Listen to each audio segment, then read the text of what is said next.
On lap 27, we would see another caution from the 11 of Brandon Potter would spin out of 3 and 4. This then would bring the field back together.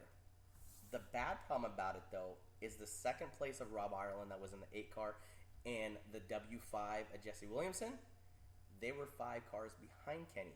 You ask why? It's because 5 cars already had been passed by Kenny to be a lap down. We all know, everybody else all knows, but if you don't know at home, is that if you're a lap car and it's not 10 laps to go, right, you are right there where the caution comes out.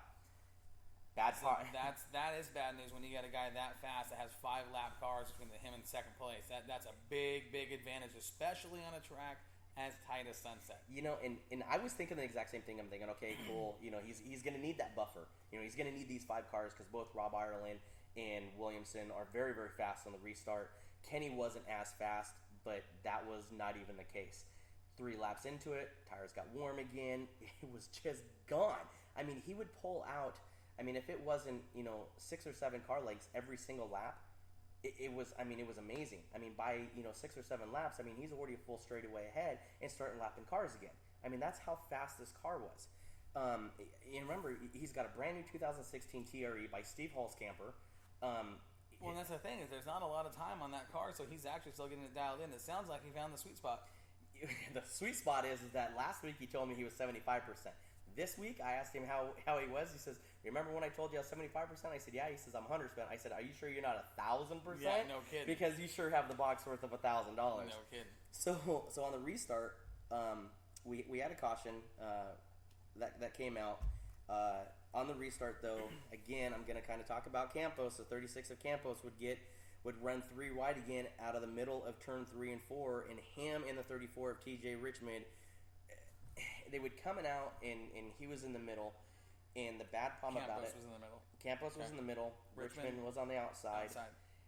Campos got a jump. Richmond kind of got loose. And the right front of Campos literally went up and over the left rear and almost into the cockpit of TJ Richmond. And they stopped on the front stretch in the middle. Got hung up. When I talk about hung up, it took a good 10 minutes or so for the track safety crew to get these guys apart. I believe it had hurt some of John's car. No flat tires or nothing like that, but I mean it was basically. Well, you knocked the geometry out of the front end, which is easy to do in a modified, and the handling goes away pretty quick. Yeah, it was. I mean, it was just the bad luck of the night. I mean, John was looking forward to having a real good night. I think on lap number 4 when he got into it with Zerbin. Just kind of set the night for effect. Just happened to be the wrong place, wrong time. I mean, he was trying to make some good, bold moves to try to get back up there. Just didn't work out. So on lap 49, Ron Greer, that's Greg Greer of GRV Mobile Repair. He might be coming on as a sponsor. We're talking to him and stuff too. Now this is the thing, and the reason why I bring this up is because he pancaked the front stretch coming out of turn 4 enough to throw sparks up. Just scared the living hell out of both myself and Trisha, who was filming. You can see, if you watch the video and stuff on Moxie, you can see on lap 49, the camera just kind of goes, and I look over, I'm like, are you okay? And I'm like, Jesus Christ, I mean, this scared the shit out of me. I mean, because, it was like a fireworks show down the front stretch. It scared the hell out of me. But, I've never, maybe if I paid attention to what was going on, but I wasn't paying attention to turn 4 at the time, and that just kind of was one of those things. So, on lap 51, the competition caution came out. Now, this is the thing, is that they weren't stopping. There's a competition caution, 4 laps. If you go in the pits, you have to start in the back. You can go get fuel, change tires, do whatever, anything you want to do to, under 4 laps, but you have to start in the back. Who pulls in? Who's running second and third? The 8 of Rob Ireland and the W5 of Jesse Williamson. They pitted with 51, 49 to go. 51. A lot of time to work with. So I'm thinking, okay, well, those are the only guys and stuff that are up there. Those are the guys and stuff that are, basically kind of giving Miller a challenge or whatever. That's a big gamble. Who comes up now is, this is the thing, the 25 of Craig Castle and the 40 of Jeff Lovell. Now, Lovell's another guy in the last couple of years has really turned up his program, and that's another fast car. And Jeff is, he's proven that he can, with some wins at Sunset, he can get around that place pretty quick. Jeff, man, both of these guys had a very, very good car. But again, on the restarts, the first 3 laps, they would be right there, and then Miller would just sit there and start pulling away. By the end of 100 laps, this is how it went down, is basically, for the next 88 laps from lap 12 to 100, Miller basically walked away with it. He was almost a half a track lead in front of Craig Castle, who finished second. This is the running order. Listen to this. He wins this race by 6.741 seconds.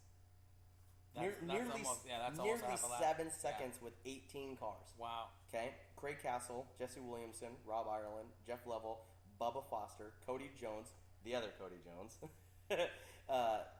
Lane Zerben from Canada, he finished 8th. Aaron Elwes, Christy Summers is the top 10. That was a really good run for the 44.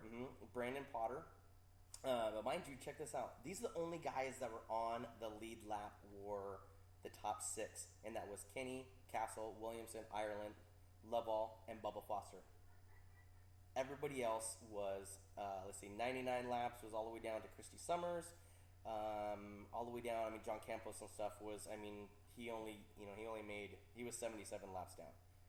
2 laps down, 3 laps down, 7 laps down. So, this is Dylan Hallberg, Tony Henson, Scott Wells, Ron Greer, TJ Richmond, and John Campos run So off the tell me field. again, when Ireland and Williamson pitted, they came back up to how far? Well, Williamson came all the way back up to 3rd. Okay, 3rd. Okay, and then Rob Ireland came all the way back up to 4th. Those guys came back up basically from 16th and 17th and came up through the field with 49 laps. Right. Just couldn't catch with almost 7-second lead of Kenny Miller. So, what an intense deal. If Kenny's listening right now, this is a good time to call in, bud. Call in to... Yeah, let's get Kenny's perspective on, what he saw in the cockpit and how that race went down. Right. And Kenny's always fun to talk to. He is, definitely. Call in to my phone number, 360-910-6008. We'll be talking to you here very, very shortly. Let's get him on the phone. While we're doing that, let me make this statement here before we get into the Willamette Speedway segment. Josh, we had the mid-season championship. Okay? Now, how did that go? I heard that was intense. Buddy, I'm telling you, if the mid-season championship sets the tone for the second half of the season, you do not want to miss a race. It was a night of, it was absolutely killer. Just the racing was, guys, everybody brought their A game, I'll tell you that. There was no mercy. Good, hard, fast racing, and we'll talk about some of the stuff that happened, but just an absolutely thrilling night for the fans in the stands. And see, that's awesome too. We're working on right now getting Miller to call in real quick. He's probably got the car parked out in the front, all washed up, taking pictures of it. He probably is. This is the thing too. You talk about being out front and stuff, right? And you talk about, if you're out front, you have no body damage or anything like that. Literally, the only thing that was done to his car was the right rear quarter was kind of pushed in a little bit. But besides that, or whatever, it wasn't anything besides. There was absolutely zero damage, and that was the cool thing too. So actually, right now we actually have Miller on the phone. Hey, Miller, can you hear us? Yeah, I can hear you. What's up, buddy? How you feeling, man? I'm doing all right. So let's talk about your $1,000 richer A main event this week.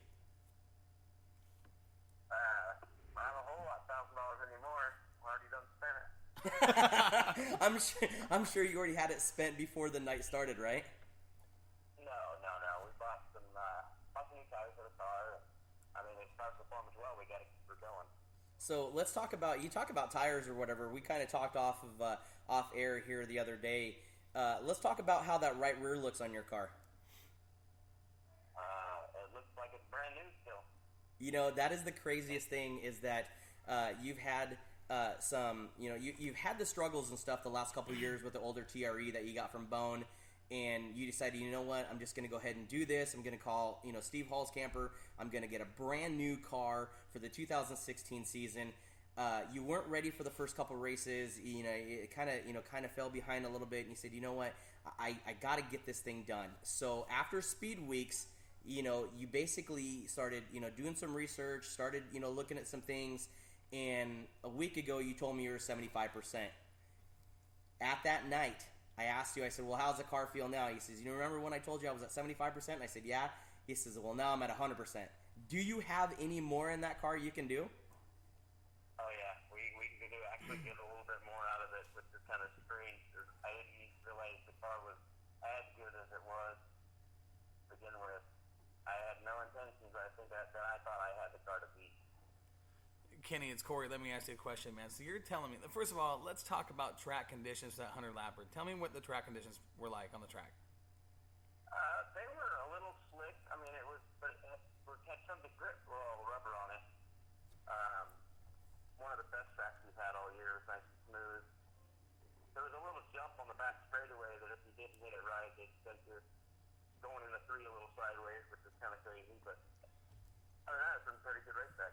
So you're telling me that racetrack took rubber, got a little abrasive. You ran 100 laps and your right rear tire looks new. Yeah, it still got nubs on it. That's unbelievable. I mean, I guess the race car was working about as good as it's ever going to work. That's unbelievable. That's wow. Congrats on the win. I sent Josh a picture of it. It was pretty funny. I couldn't believe it either. Well, that's just unheard of. I mean, 100 laps on any tire, it should look a little beat up, a little worn, buzzed off a little bit. But man, awesome. It sounds like the chassis is dialed in, and you're ready to go for the second half of the season too. Yeah, we actually, I think we can get a little bit more out of it. We only made a couple small adjustments. I didn't want to get too crazy with it. Being 100 laps, I was just going to ride it out. But the car just went. I mean, I couldn't believe it. I just anywhere I wanted to put it, it was sticking to the racetrack. I had a couple times I had to pass lap traffic to the middle.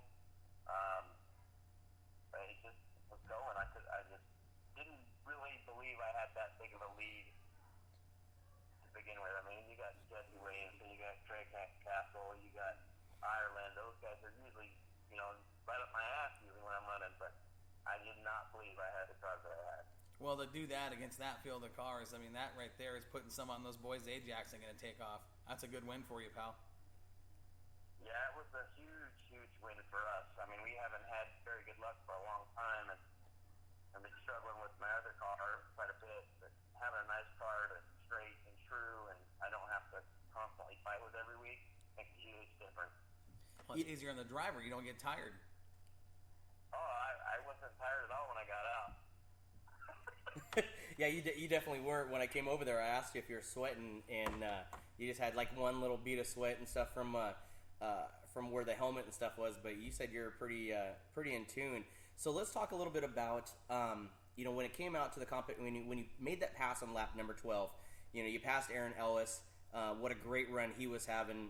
Once he passed Cody Jones, it just kind of looked like he kind of slowed down going into 3-4. But once you passed him on the bottom side and just started, kind of walking away from everybody. And on lap 51, we had that competition yellow. And both Ireland and Williamson pulled into the hot pit either to fuel up or change tires or whatever. Then you had Jeff Lovell and Craig Castle and Bubba Foster behind you. Now, did you think that those guys now coming up through the field, that would be your next competition? I had a funny feeling that they were going to be a little bit better than I was because, the fuel burn off and the tires. I had no idea where my car was at. I just concentrated on hitting my marks and hitting the corners like I've been running the first 50 laps, and I knew they were, I knew Robbie went off and changed all 4 tires and added fuel. I think they're both on alcohol, and so is Ellis. Right. So they had to get fuel. I was going to gamble with it. I said, heck, I'm pretty sure I can make 100 laps. I still had 7 inches of fuel in my tank. I can go another 100 laps. Are you kidding me? that measured it when we came in. That's insane. So you talked about, when you sent me that picture about that right rear tire, you talked about you put on brand new tires for practice. So you went out and you hot lapped and everything. You went out and ran a heat race. You went out and ran a trophy dash, and you still had the same right rear tire on for the main event. And you showed me those nubs, and I told you were absolutely nuts, and that wasn't the tire until you told me that's what you did. That's insane. Yeah, that's exactly what we did. We put 2 brand new tires on the rear because I wanted to get a heat cycle in them for hot laps. And the car was decent. I mean, I twisted them a little bit, like spinning out. And then in the heat race, the car was good. We adjusted it a little bit for the dash, but good race. Everybody was